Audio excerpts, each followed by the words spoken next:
ഇതേപോലൊരു മസാലയിൽ ഉരുളക്കിഴങ്ങ് കറി റെഡിയാക്കി നോക്കണേ, അടിപൊളി ടേസ്റ്റാണ്. അപ്പോൾ അതിനായിട്ട് 2 ഉരുളക്കിഴങ്ങും 1 ക്യാരറ്റും ഒന്ന് തൊലി കളഞ്ഞ് നല്ല വൃത്തിയായിട്ട് കഴുകി ചെറിയ പീസായിട്ടൊന്ന് അരിഞ്ഞെടുക്കാം. ഈ കറി ഉണ്ടല്ലോ അപ്പത്തിനും ചപ്പാത്തിക്കും ഒക്കെ നല്ലൊരു കോമ്പിനേഷനാണ്.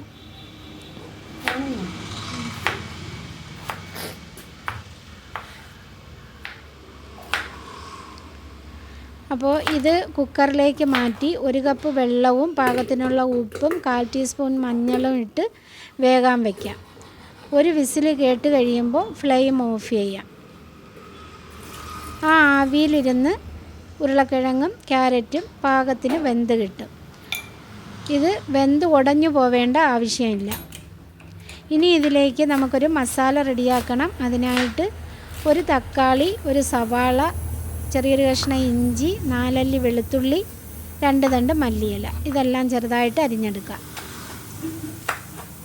ഇനി ഇതെല്ലാം വഴറ്റാനായിട്ട് ബട്ടർ ഒന്ന് മെൽറ്റ് ചെയ്യാൻ വയ്ക്കാം.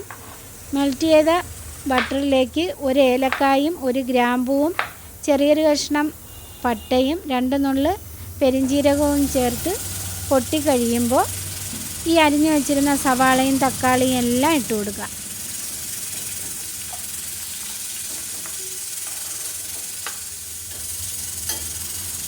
സവാള ഒന്ന് സോഫ്റ്റായി വന്നാൽ മാത്രം മതി.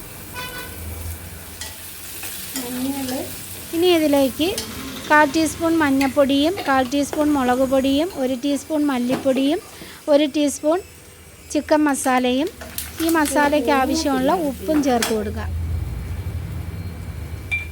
അപ്പോൾ മസാലയുടെ പച്ചക്കുത്ത് മാറുന്നത് വരെ ഒന്നുകൂടെ ഒന്ന് വഴറ്റിയിട്ട് ഫ്ലെയിം ഓഫ് ചെയ്ത് മല്ലിയിലയും ഇട്ട് തണുക്കാനായിട്ട് വയ്ക്കാം. ഇനി കുക്കറിൽ നിന്ന് ഉരുളക്കിഴങ്ങും ക്യാരറ്റും മാറ്റി ബാലൻസ് വന്ന വെള്ളം ഒഴിച്ച് മസാല ഒന്ന് പേസ്റ്റ് പരുവത്തിൽ അരച്ചെടുക്കണം. ഈ മസാല റെഡിയാക്കിയ അതേ പാത്രത്തിൽ തന്നെ കുറച്ചുകൂടെ ബട്ടർ ഇട്ട് മെൽറ്റായി കഴിയുമ്പോൾ വെന്ത ക്യാരറ്റും ഉരുളക്കിഴങ്ങും ചേർത്ത് ഒന്ന് വഴറ്റി കൊടുക്കാം. ഇനി ഇതിൽ അരച്ച് വെച്ച മസാല ചേർത്ത് ഗ്രേവിക്ക് ആവശ്യത്തിനുള്ള വെള്ളവും ഒഴിച്ച് തിളപ്പിക്കാൻ വയ്ക്കാം.